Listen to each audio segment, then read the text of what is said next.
अहमदुल्लाह सुब्हानल अज़ीम व सल्ली अला नबील करीम अम्मा बाद अल्लाहुम्मा रब्बि इश्रह ली सदरी व यस्सिर लि अम्री वहलुल उक़्दतम मिन लिसानी यफ्क़हू क़ौली. கண்ணியத்திற்கும் பெருமரியாதைக்கும் உரிய எல்லாம் உள்ள அல்லாஹ்வின் நல்லடியார்களே, அஸ்ஸலாமு அலைக்கும் வரஹ்மத்துல்லாஹி தஆலா வ பரகாத்துஹு. ஒழுக்கமே சுதந்திரம் இந்த தலைப்புல நாடு தழுவிய ஒரு பரப்புரைய ஜமாத் இஸ்லாமியின் இந்த செப்டம்பர் மாதம் முழுவதும் நடத்தி கொண்டிருக்கிறது. இந்த பரப்புரையினுடைய நோக்கம் என்ன அப்படின்னா, சுதந்திரம்னா என்ன, அந்த சுதந்திரம் எப்படி இருக்கணும், அது ஒழுக்கத்தின் அடிப்படையிலான சுதந்திரமா இருக்கணும் அப்படிங்கிறத விளக்கக்கூடிய வகையில, இந்த செய்தியை எல்லாருக்கும் கொண்டு போகக்கூடிய வகையில இந்த பரப்புரை திட்டமிடப்பட்டிருக்கு. அல்ஹம்துலில்லாஹ். அதை ஒட்டி நிறைய நிகழ்ச்சிகள் ஜமாத் இஸ்லாமியினுடைய ஊழியர்களால் நடத்தப்பட்டு கொண்டிருக்கிறது.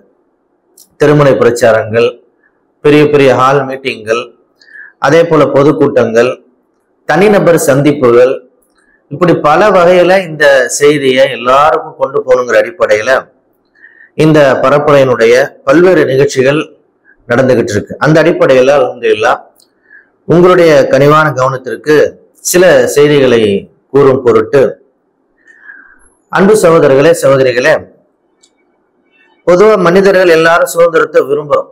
சுதந்திரத்தை விரும்பாத மனிதர்கள் யாரும் இருக்க முடியாது. எல்லாரும் பிரைவசியை விரும்புறோம்.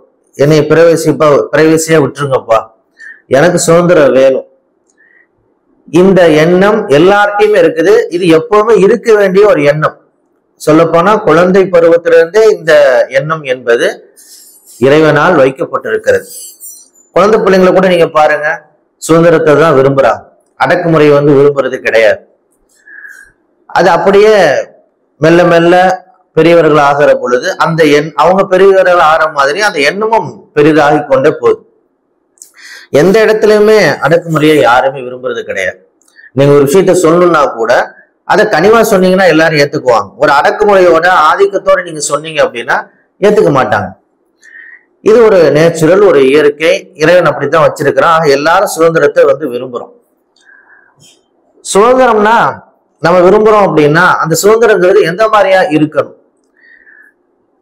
இஸ்லாம் என்ன சொல்லுது அப்படின்னா, உண்மையிலே சுதந்திரம் என்பது ஒழுக்கத்தின் அடிப்படையிலான சுதந்திரம் தான் வேணும் அப்படிங்கிறது இஸ்லாம் நமக்கு திட்டவட்டமா சொல்லி காட்டு. உண்மையில இந்த ஒழுக்கமும் சுதந்திரம் அப்படின்னு பாத்தீங்கன்னா ரெண்டுமே எதிர்ச்சொல், ஆப்போசிட் வார்த்தைகள். சுதந்திரம் அப்படின்னா எதுக்குமே கட்டுப்படாம இருக்கிறது, சுயமா நம்ம இயங்குறது. ஒழுக்கம் அப்படின்னா ஏதாவது ஒரு விஷயத்திற்குள்ளார் நம்மளை அடாப்ட் பண்ணிக்கிறது, நம்மள ஏதோ ஒரு விஷயத்திற்குள்ளார் நம்ம இணைத்துக் கொள்வது, அதான் ஒழுக்கம் அப்படிங்கிறது. அப்ப ஒழுக்கமே சுதந்திரம் அப்படிங்கிறது என்ன அப்படின்னா, யாருக்குமே எதுக்குமே கட்டுப்படாம இருக்கிற உண்மையான சுதந்திரம் அல்ல. ஏதாவது ஒரு விஷயத்திற்கு, ஏதாவது ஒரு அம்சத்திற்கு, ஏதாவது ஒரு நபருக்கு நம்ம கட்டுப்படுறது தான், ஒழுக்கமா இருக்கிறது தான் சுதந்திரம் அப்படிங்கிற அந்த புரிதலை ஏற்படுத்துவதற்காகத்தான் இந்த ஒழுக்கமே சுதந்திரம் அப்படிங்கிற தலைப்பு தேர்வு செய்யப்பட்டிருக்குது. உண்மையிலுமே நம்ம எங்க போனாலுமே ஒரு ஒழுங்குக்கு உட்பட்டு தான் நம்ம இருக்க முடியும். ஒழுங்குமுறை இல்லாத இடமே எங்கேயுமே கிடையாது. எல்லா இடத்துலயுமே ஒழுங்குமுறை அப்படிங்கிறது இருக்குது. ஒரு சிஸ்டம் இருக்குது, ஒரு நிசாம் இருக்கும், ஒரு சூழல், ஒரு சிச்சுவேஷன் இருக்கும். இப்ப நம்ம இந்த சூழலை புறக்கணிக்கும்னு சொல்லி நம்ம நினைக்கிறோம், அதை ஒரு அடக்குமுறையா நம்ம நினைக்கிறோம் அப்படின்னா உண்மையிலுமே அதனால் நமக்கு தான் பாதிப்பு அதிகம். நமக்கு பாதிப்பு, நம்முடைய குடும்பத்துக்கு பாதிப்பு, சொசைட்டிக்கு பாதிப்பு, முழு தேசத்திற்குமே அதனால பாதிப்பு. ஒரு குடும்பத்துக்கு யார் பயன் தரக்கூடிய பிள்ளைகளாக இருப்பாங்க அப்படின்னா ஒரு ஒழுங்குமுறைக்கு கட்டுப்படுறவங்க தான் பயன் தரக்கூடியவங்களா இருக்க முடியும். அதனாலதான் இஸ்லாம் எல்லா வகையிலையும் மனிதர்களுக்கு ஒழுக்கத்தை போதிக்குது. அது எந்த பருவமா இருந்தாலும் சரி, ஒழுக்கம்ங்கிறது ரொம்ப ரொம்ப முக்கியமா இஸ்லாம் குறிப்பிட்டு காட்டுது. திருமறை குர்ஆன்ல ஒரு அற்புதமான வசனத்தை நம்ம பார்க்கிறோம். குல் இன்னமா ஹர்ரம ரப்பில் ஃபவாஹிஷ மா ஸஹர மின்ஹா வ மா பத்தன். நீங்க ஒரு ஒழுங்கமைப்புக்குள்ளார இருக்கணும்.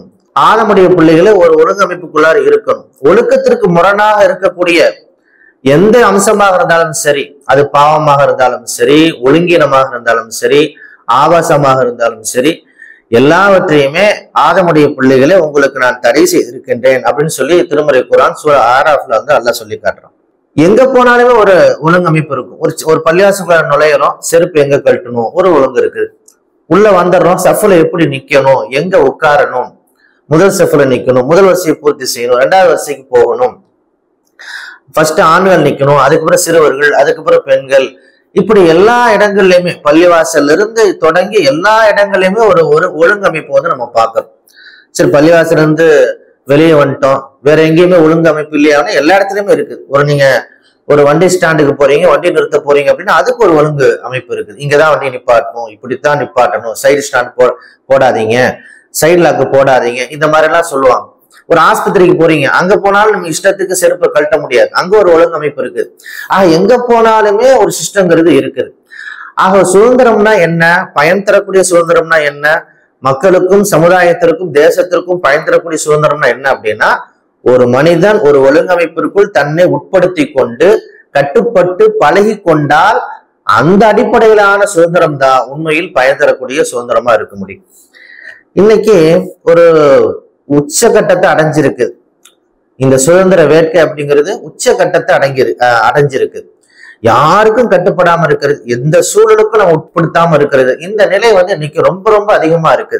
குறிப்பா இதுல நம்ம யார சொல்ல முடியும், எல்லாரையும் நம்ம சொல்லணும். குழந்தைகள்ல இருந்து, இளைஞர்கள்ல இருந்து, யுவதிகள்ல இருந்து, பெரியவர்கள்ல இருந்து எல்லோருமே இன்றைக்கு ஒரு ஒழுங்கமைப்புக்கு கட்டுப்படுவதை ஒரு சுமையா வந்து நினைக்கக்கூடிய ஒரு உச்சகட்டத்தை வந்து நம்ம பார்க்கிறோம். குறிப்பா நாளை இளைய தலைமுறையான நம்முடைய இளைஞர்கள், இன்றைய இளைய தலைமுறை தான் சமுதாயத்தை வழிநடத்த போறாங்க, நமக்கு தலைவர்களாகவும் வரப்போறாங்க.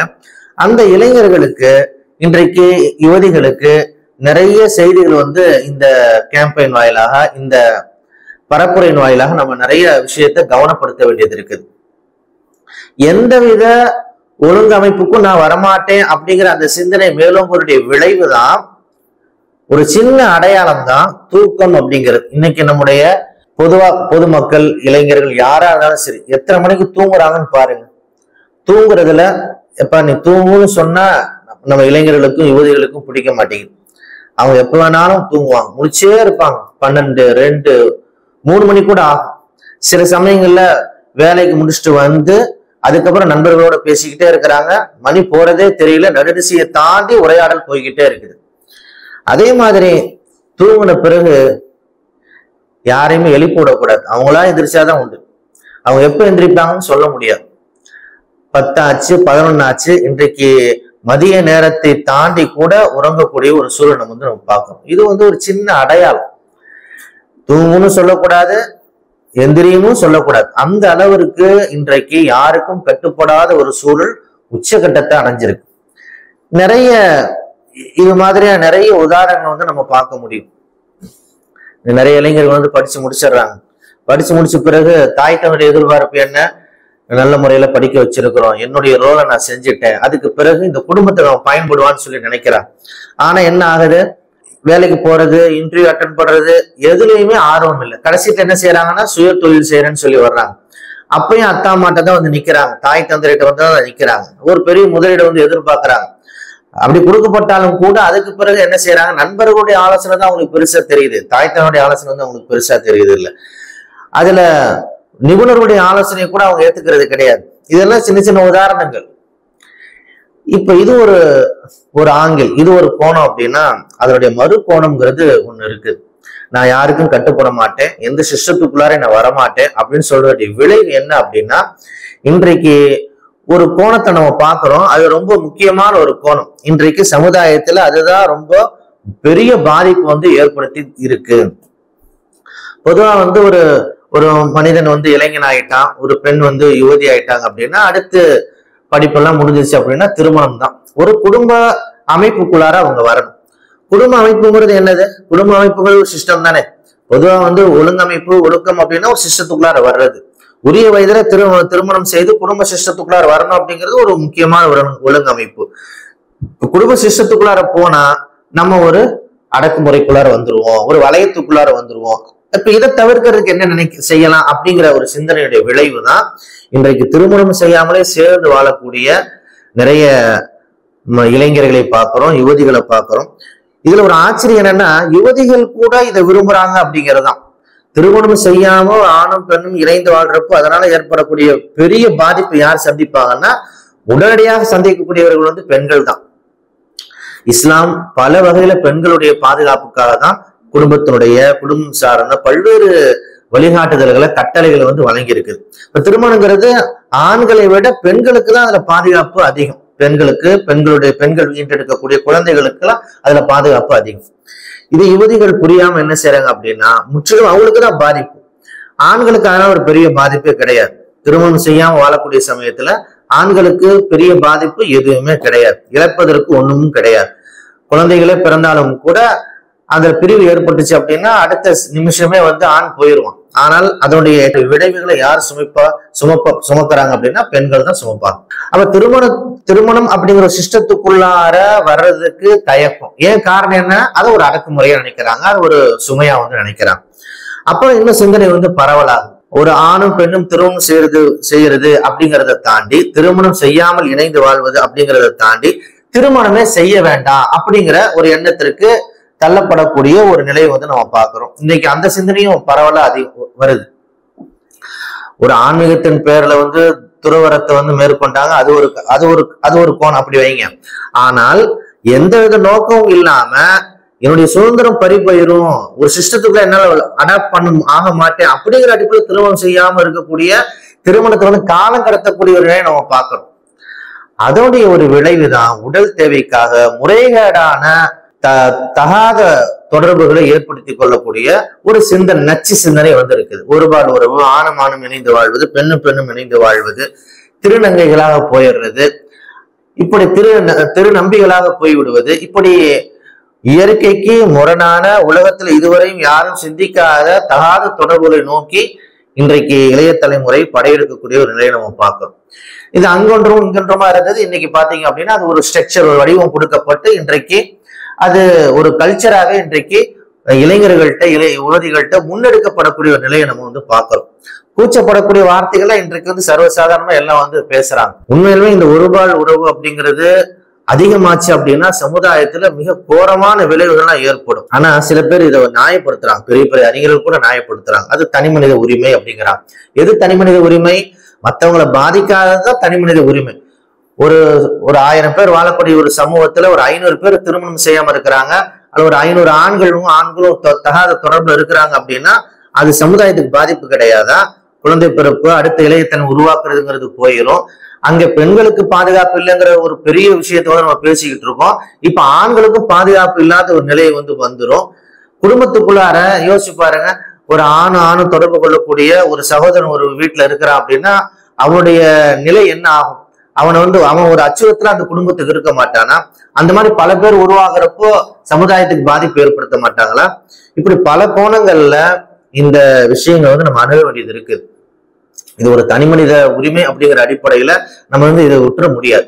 எது தனி மனித உரிமை? சமுதாயத்திற்கு பாதிப்பை தராதான் தனி மனித உரிமையா இருக்க முடியும். இது மிகப்பெரிய அளவுல பாதிப்பு தரக்கூடியது. அதே போல குடும்பத்துக்குள்ளார நான் வரமாட்டேன், அப்ப தகாத உறவு, இப்படி எல்லாம் போய் அதனுடைய விளைவு என்ன அப்படின்னா இன்றைக்கு நம்ம நிறைய பெண்களுக்கு எதிரான குற்றங்களை வந்து நம்ம பார்க்கிறோம். அதனுடைய ஏன் அந்த மாதிரி பெண்களுக்கு எதிரான குற்றங்கள் வருது அப்படின்னா, இது ஒரு சிஸ்டத்துக்குள்ளார அடாப்ட் ஆகாம தனிமையை விரும்புகிற பொழுது நிறைய இன்றைக்கு நம்ம செல்போன் போன்ற பல்வேறு சாதனங்கள்லாம் நம்ம மலிவா கிடைக்குது. பார்க்கறது பூரா ஆபாசம். 24 மணி நேரத்துல 20 மணி நேரம் ஒரு மனிதன் ஆபாசத்தை பார்ப்பதற்கு ஒதுக்குகிற பொழுது, ஆபாசத்தை பார்ப்பதற்கு உச்சகட்டத்தை அடைகிற பொழுது அவன் வெளியே வர்றான். இப்ப அந்த வேட்கை என்பது வெளியே வந்து அது பெரிய பெண் கொடுமைகளாக வந்து அது வெளிப்படுது. குழந்தைகளை கூட விட்டு வைக்கிறது இல்லை, வயசானவங்களை விட்டு வைக்கிறது இல்லை. இந்த பாதிப்புக்கான அடிப்படை காரணம் என்ன? தனி மனித உரிமைங்கிற பெயர்ல இந்த ஆபாசங்களை பார்ப்பது தடை செய்யப்படாமல் இருப்பதுதான் காரணம். இன்னைக்கு ஆபாசங்களை வந்து முற்றிலுமா தடை செய்து விட முடியும், ஆனால் அதை விரும்பக்கூடியவர்கள் இன்றைக்கு அதிகரித்துக் கொண்டே போகின்றார்கள். அப்ப அவங்களுக்கு நம்ம என்ன சொல்ல வேண்டியது இருக்குது? ஒழுக்கம்தான் சுதந்திரம் என்று சொல்ல வேண்டியது இருக்கு. இந்த தனி மனித ஒழுக்கங்களை குறித்து திருக்குறான்ல பல இடங்கள்ல சொல்லப்பட்டிருக்கு. நீங்க யோசிச்சு பாருங்க, திருக்குறான்ல எப்படி ஹஜ்ஜி செய்யணுங்கிற முறை வந்து சொல்லப்படல, எப்படி தொழுகணும், ஐவரை தொழுகணும், எப்படி ருக்கு செய்யணும், சஜதா செய்யணும், அந்த முறை சொல்லப்படல. ஆனால் மிக சின்ன சின்ன தனிநபர் ஒழுக்கங்கள்லாம் சொல்லப்பட்டிருக்கு. ஒரு வீட்டுக்குள்ள நீங்க நுழையிறீங்க, அனுமதி கேட்டு நுழையணும். 3 முறை அனுமதி கேட்கறீங்க, அனுமதி தரப்படாத நீங்க திரும்பி வந்துடணும். உங்க சொந்த வீடா இருந்தாலும் 3 நேரங்கள்ல அனுமதி இல்லாம போகக்கூடாது. இப்படி தனிநபர் சார்ந்த ஒழுக்கங்கள் ஏராளம் ஏராளம் சொல்லப்பட்டிருக்கிறது. அதுல முக்கியமா பார்வையை தாழ்த்தி கொள்ளுதல்ங்கிறது சொல்லப்பட்டிருக்கு. நீங்கள் தனித்தனியா ஆண்களுக்கு தனியா பெண்களுக்கு தனியா சூரா 100ல வந்து அல்லாஹ் சொல்லி காட்டுறான். யா அய்யுஹல்லதீன ஆமனூ மூமின்களே, நீங்கள் உங்களுடைய பார்வைகளை தாழ்த்தி கொள்ளுங்கள். யகுல்லூ மின் அப்சாரிஹிம், பெண்களை பார்த்து அல்லாஹ் தனியா சொல்றான். குல்லில் முஃமினாத் யகுல்லுன மின் அப்சாரிஹின்ன, ஆண்களுக்கு தனியா பெண்களுக்கு தனியா அல்லாஹ் தனித்தனியா ஒரு கட்டளை வந்து சொல்லி காட்டுறான். அப்ப தனிநபர் ஒழுக்கங்கிறது எங்க இருந்து தொடங்குது? பார்வையை தாழ்த்தி கொள்வதிலிருந்து தொடங்குது. இப்படி பல வகையில ஒவ்வொரு மனிதனும் ஒழுக்கத்தை விரும்புவனாக, ஒழுக்கத்தை நேசிப்பவனாக இருக்கிற பொழுதுதான் அந்த தனிநபர்களை சேர்ந்த ஒரு சமுதாயம் மிக தூய்மையான சமுதாயமாக இருக்க முடியும். பெருமானார் ஸல்லல்லாஹு அலைஹி வஸல்லம் சொல்ற மக்காவுடைய தொடக்க காலகட்டத்திலேயே சொன்னாங்க, ஒரு பெண் தனியாக இரவு நேரத்தில் அல்லாஹ்வுடைய அச்சம் இல்லாமல் அவள் அச்சத்தை தவிர வேறு எதுவும் இல்லாமல், எந்த மனிதருடைய அச்சமும் இல்லாமல் அவள் செல்லுவாள் அப்படின்னு சொல்லி சொல்றாங்க. அதற்கு காரணம் என்ன? ஒரு தனிநபர்களுடைய ஒழுக்கத்தை அங்கு உறுதி செய்வதனுடைய விளைவுதான் பெண்களுடைய பாதுகாப்பை குறித்த ஒரு முன்னறிப்பை பெருமானார் ஸல்லல்லாஹு அலைஹி வஸல்லம் வந்து செஞ்சாங்க. அப்படிப்பட்ட ஒரு சமுதாயத்தை உருவாக்கினாங்க. அந்த சமுதாயத்தை உருவாக்குவதற்கான தேவை இன்னமும் இருக்கின்றது. ஒவ்வொரு ஆணும் ஒழுக்கமுள்ளவனாக இருக்கு, ஒவ்வொரு பெண்ணும் ஒழுக்கமுள்ளவனாக இருக்க வேண்டும். இப்படி ஒழுக்கத்தை மையப்படுத்திய ஒரு சமுதாயம் தான் சுதந்திரம் பெற்ற சமுதாயமாக இருக்க முடியும். சுதந்திரத்தினால என்னென்ன பயன்கள் ஏற்படும்? அமைதி இருக்கும், அங்க எல்லாருக்கும் எல்லாமே கிடைக்கும், யாரும் யாருக்கு அச்சுறுத்தலா இருக்க மாட்டாங்க. இந்த சுதந்திரத்துடைய பயன்கள்லாம் எப்ப வரும் அப்படின்னா, ஒழுக்கத்தை அடிப்படையாக கொண்ட ஒரு சமுதாயத்தினாலதான் இது ஏற்பட முடியும். ஒழுக்கமே இல்லாத ஒரு சமுதாயத்துல அந்த சுதந்திரத்தினால எந்த பலனும் இருக்க முடியாது. அச்சுறுத்தலும் வன்முறைகளும் மிகப்பெரிய நாசமான விஷயங்கள் தான் வரும். அப்படிப்பட்ட ஒரு சூழலை நோக்கித்தான் இன்றைக்கு இந்த உலக சமுதாயம் சென்று கொண்டிருக்கிறது. இப்படிப்பட்ட ஒரு தருணத்துல நாம் சுதந்திரம்ங்கிறதுக்கான பொருள் என்ன, ஒழுக்கம்ங்கிறதுக்கான பொருள் என்ன, அந்த தேவையை சொல்லக்கூடிய ஒரு கடமை நமக்கு வந்து இருக்குது. ஏனென்றால் முஸ்லிம் சமுதாயத்திற்கு மட்டும்தான் அப்படிப்பட்ட ஒரு அற்புதமான வழிகாட்டுதல் இருக்கு. அதுதான் இறைவனுடைய வழிகாட்டுதல்.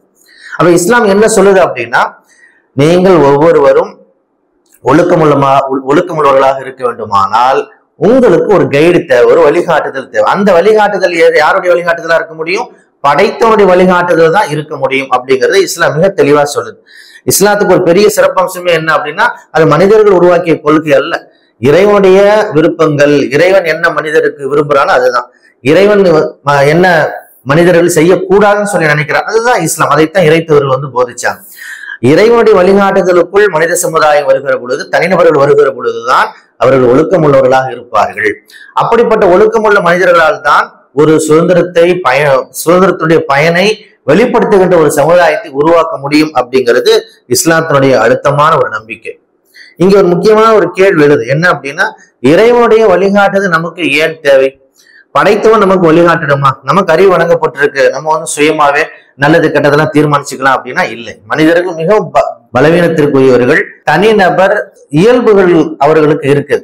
அந்த தனிநபர் இயல்புகள் பெரும்பாலுமே பலவீனமா இருக்குது, தவறை நோக்கி செல்லக்கூடியதா இருக்கு. இப்ப இந்த ஒரு சூழல்ல ஒரு மனிதனோ அல்லது மற்ற மனிதர்களோ சேர்ந்து நம்ம எப்படி வாழணும்னு சொல்லி ஒரு முடிவு பண்ண முடியாது. ஒரு வீட்டை நம்ம கட்டுறோம், அந்த வீட்டுல யார் குடியிருக்கணும் அப்படிங்கறத அந்த வீடு முடிவு பண்ணுமா? முடியாது. வீட்டினுடைய ஓனர் தான், ஹவுஸ் ஓனர் தான் அதை வந்து முடிவு பண்ணுவார். ஒரு காரை நம்ம வாங்குறோம், அந்த கார் வந்து முடிவு பண்ணுமா? யார் வந்து இதை ஓட்டணும்ட்டு முடிவு பண்ண முடியாது. நாம் இறைவனால் படைக்கப்பட்டவர்கள், நமக்கு நிறைய பலவீனங்கள் இருக்கின்றன, நமக்கு என்று சில உணர்வுகள் இருக்கின்றன. இந்த உணர்வுகளையும் பலவீனங்களையும் நம்முடைய பல்வேறு ஆற்றல் மையப்படுத்தி ஒரு சில வழிகாட்டுதல் வழங்கணும் அப்படின்னா, அந்த வழிகாட்டுதல் நம்மளே எடுத்துக்கலாம் அப்படின்னா நிச்சயமா அது சரியாக இருக்க முடியாத ஒரு தவறான பார்வை. அப்ப அதை யார்கிட்ட ஒப்படைக்கிறது?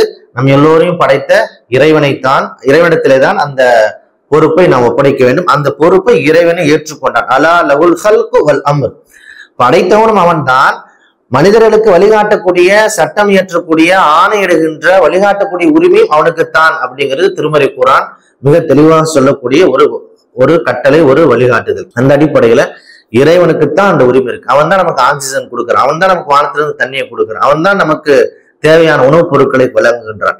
இந்த படைப்பானிடம், இந்த இறைவனிடம் நாம் நம்மை பற்றிய வழிகாட்டுதல் ஒப்படைத்து விட்டால் ஒரு ஒழுக்கமுள்ள சமுதாயம் உருவாகும் அப்படிங்கிற எந்த சந்தேகமும் கிடையாது. அந்த அடிப்படையில் இறைவனுடைய வழிகாட்டுதலை நாம் பின்பற்றி ஒழுக்கத்தை வெளிப்படுத்தி அதன் அடிப்படையிலான சுதந்திரத்தை விரும்பக்கூடிய மக்களாக ஆக வேண்டும். எல்லாம் அல்லாஹ் அதற்கான ஒரு நற்பெற்றினை வழங்குவானாக என்று துவா செய்து இந்த அளவில் நிறைவு செய்து வருகிறேன். வாஹிரு தாவானா அல்ஹம்துலில்லாஹி ரப்பில் ஆலமீன்.